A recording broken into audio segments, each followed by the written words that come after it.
we start tonight with a very special guest this week. Last week, Brent and I discussed PBC, a web comedy series available on YouTube. We both thoroughly enjoyed the show, and tonight we welcome Sarah Flaum, who plays Sarah on the program. Hi, Sarah. Welcome. Thanks for joining us tonight. How are you doing? Thank you so much for having me. I'm doing well, and I'm excited to talk about the series. I mean, I just love it so much, and I'm so excited that people are really responding to it. Excellent. Yeah, we stumbled upon it just kind of here and there. We'll get into that a little bit, but I think the best way to start for us and for our listeners is just a little background, what you've kind of done in the past and what brought you to this show. Yeah, absolutely. So I'm an actor. I've been living in Los Angeles for about 5 years now. I moved out right after high school. And actually, the start of my career is a little bit tied into the series, just because when I moved out to LA, I started working at a production company. And that's where I met Josh Sims, who's the EP writer and one of the directors on this series. We worked together for about 4 years. I was working as an actor. He was doing writing, and we had always talked about, someday we're going to work together. We're going to be on a series together, but it was always just that kind of pipe dream, if you will.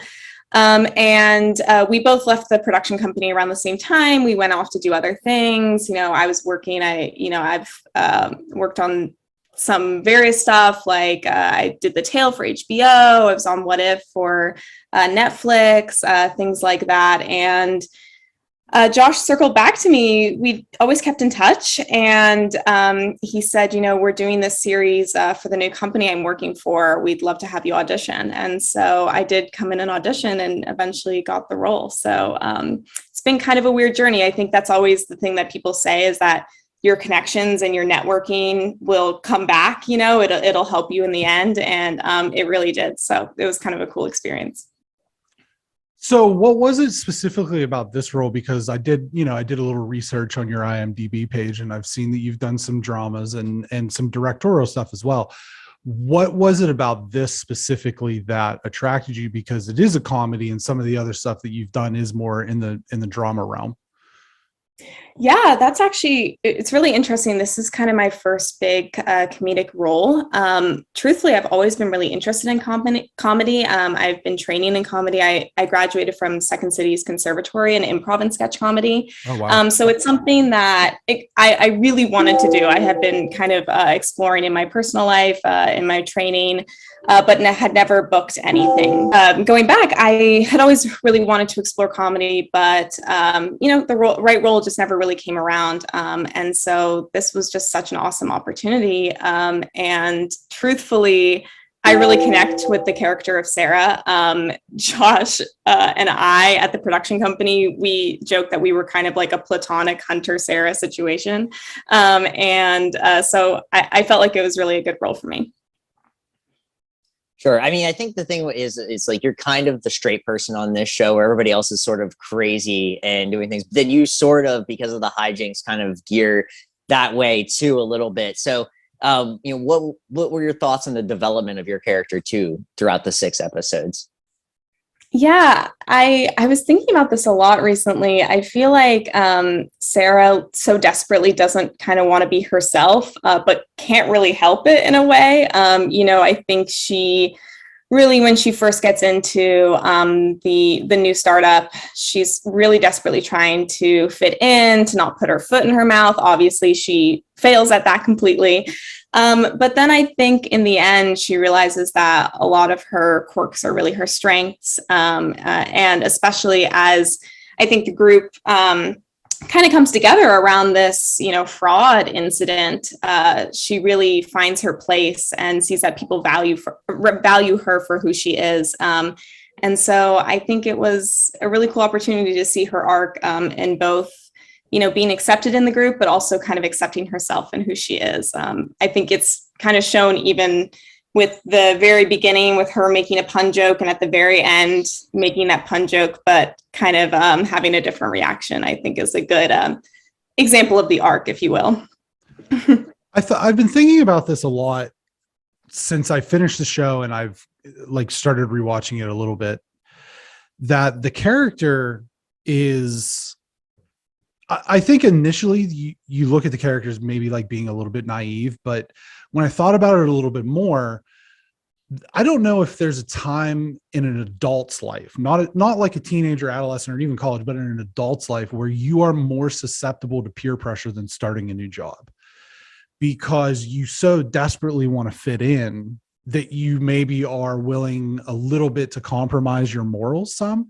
And I think that came through very much in the episode where everybody got a little bit liquored up and you just dropped a new request for the audit team at midnight and just kind of walked off. Because I think that's something, based on the whole character, that you wouldn't do if you had been established. So seeing that, and I'm also starting a new job here in like literally 5 days. So that's been on my mind as well. So this was kind of like the perfect sort of hold the mirror up situation. But I guess my next question would be, you kind of mentioned the Second City stuff. Your background, you have a bachelor's in theater art and political science. What are you looking to maybe, because I know that you had directed the documentary, are you looking to do more stuff like that to cross over with the political science education that you have as well? Yeah, I mean, truthfully, working at the production company where I met Josh at the beginning of my career really, I think, empowered me to realize I wanted to have my hand in a lot of different pots, if you will. I realized I love acting and I want to stay in front of the camera, but I also really admire creators and people who, are producing, are also directing, are also writing, and are also acting. And that's something that I'm really interested in. And as you mentioned, I've kind of ventured a little bit into directing. I did direct a 35-minute short documentary. And truthfully, my political science degree is because I'm just super passionate about that world. And so documentary is somewhat of a perfect fit for me because it combines what I love about filmmaking and storytelling with what I love about politics and activism.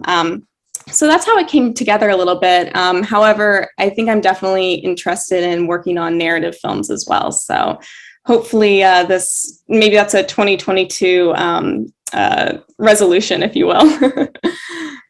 Is there anything popping up that, other than PBC that people should be aware about for you, or anything that's on the fryer that we should know about? Yeah, what's interesting is just after I booked PBC, I was just saying that was my first comedy role. And then right after that, I also booked kind of a cameo in this movie called Miles Away. It's this fun, it has a bunch of almost vignettes, if you will. It's a story about an Uber driver in LA, and she's picking up various passengers and they're kind of affecting her life and allowing her to grow through kind of the various conversations she has with them. And it's a comedy. So that was kind of cool that, right after I said I hadn't done any comedy yet other than my training, I booked PBC, then I booked that. So it does feel like it's starting to kind of pop up a little more. And I'm really excited about that because I do want to kind of balance out some of the stuff I'm doing a little bit more, although I love drama still. I'm a little bit curious, obviously, with the characters of the Creed Bratton and Kate Flannery. How much of an influence was The Office on the show? I mean, it's pretty evident based on the filming style, and some of the jokes are straight out of that world. But how did you guys take that influence, but then also kind of make it your own? Because it does stand very strongly on its own two legs. Yeah, I mean, I think once you have that mockumentary style and that, workplace comedy, clearly it's going to be, taking a lot from The Office because they so firmly laid that groundwork and are just so iconic. I mean, I am a huge fan of The Office, so anything I can be in that's even relatively close to The Office is a great place to be in for me. But, actually, I was talking to someone recently and I was saying I also see a lot of the humor from something like New Girl a little bit. Sure. I feel like there's moments that are a little bit more elevated. The comedy is a little bit more heightened sometimes in The Office. And I love The Office and I love that type of comedy. I also love the New Girl, like lovable comedy. I mean, I got a lot of inspiration for the character of Sarah in Jess because I think they have a lot of similarities. So I think we definitely were able to take so many gems and so many good things from The Office. Obviously, we had two characters from it as well who were fabulous to work with and such a dream. But I think it also combined maybe some other kind of characters and styles to really kind of come into its own, which I think is really cool. Yeah, like I said before, we really, really liked it. And we talked about how it's just, smart enough without being like over people's heads either. Sometimes people will see a show that's maybe a little too smart and they just don't like it because of that. Even if the comedy is good, it just can be a little too much. And we thought this hit that perfect level of like, a really good season of The Office or Parks and Rec. And I like the way you said Noodle. I actually thought of Brooklyn Nine-Nine with some of the adventures. The Offside, I really like that show. And the Offside adventures were very Brooklyn Nine-Nine to me, where you get to see the other characters shine a little bit too. And speaking, since you've done both comedy and drama, explain to us, because we don't know, what is the difference there in doing that? Because I've heard a lot of actors always say that comedy is actually harder than drama, but I just hear this. I don't know how to actually experience or know what that actually means. Well, I definitely have heard people say that it's easy to be kind of brooding and dark, but the timing that comes with comedy, the specific characters, the way that you play things. I think, for example, being mad in comedy is not the same as being mad in drama. The way you act upset and angry, you don't really even get angry in comedy. You kind of just get frustrated in a way. You kind of have to pivot it because there's certain things that will, take an audience out of the moment. If they're seeing a character like really upset, this is supposed to be lighthearted. This is supposed to be fun. You have to be kind of careful and kind of tread that line, if you will. So I do think there are definitely some differences between comedy and drama. I think it's obviously really awesome when actors can do both. And I think a lot of the great actors can. And so that's something that was always a goal for me, is to try to be able to do both. And it takes a lot of training, and it's not always something that you can jump into. I mean, I was just speaking with one of my co-stars, Emily Tosta, and she's on a really dark drama show. And she talks about, it's hard. You almost can't even schedule them that close together, because you don't want to be going from, a comedy and then have to be in that a really dark character. It almost takes some time to let those breathe so that you can switch between them.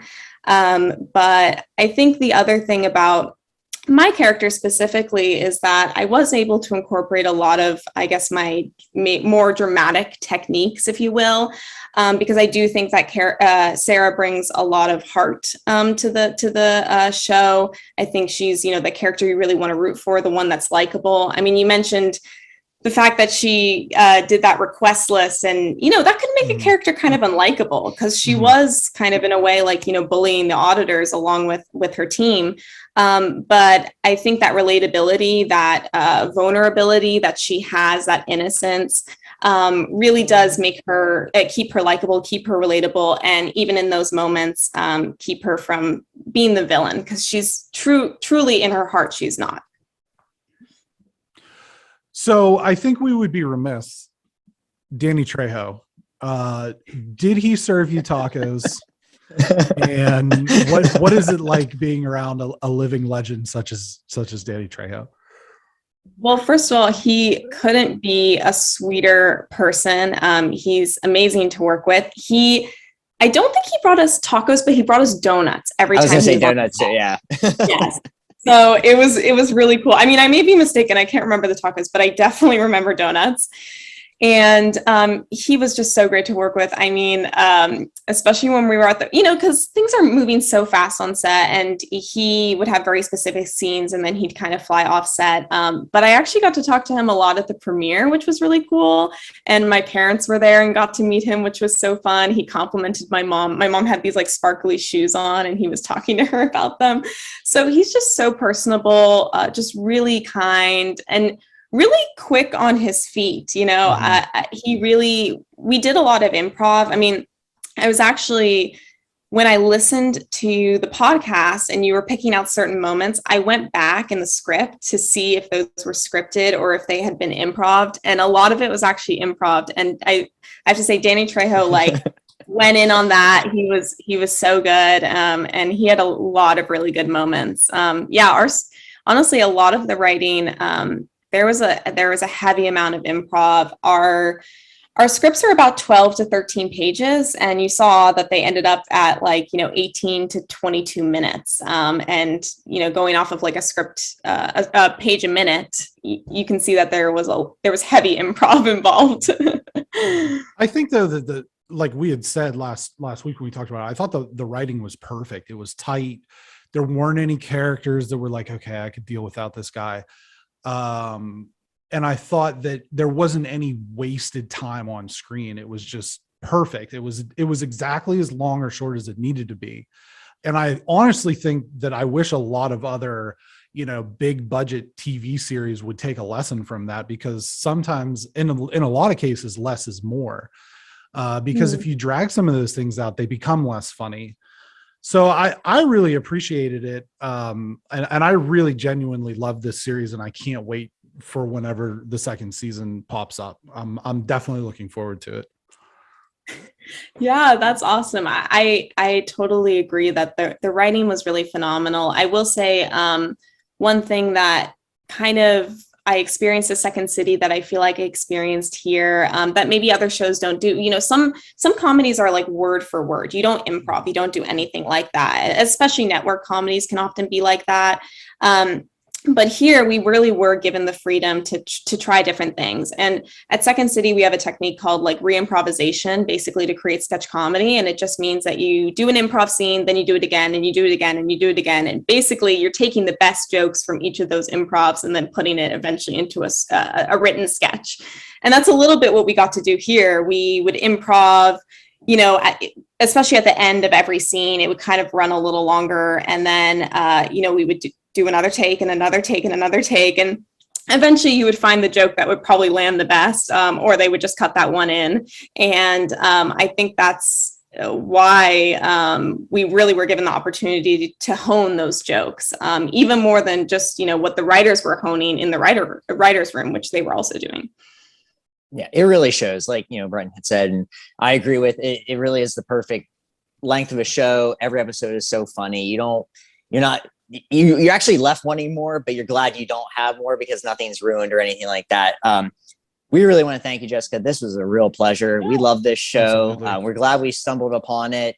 We tell everyone. I've told so many people about it. So all our listeners, please watch the show if you haven't. Jessica, thanks again. We really appreciate it. Thanks so much, guys. We really appreciate your support. And fingers crossed for season 2. You're doing what we needed, just word of mouth. Yeah, definitely, for sure. Thank you so much. We do greatly appreciate it. Of course.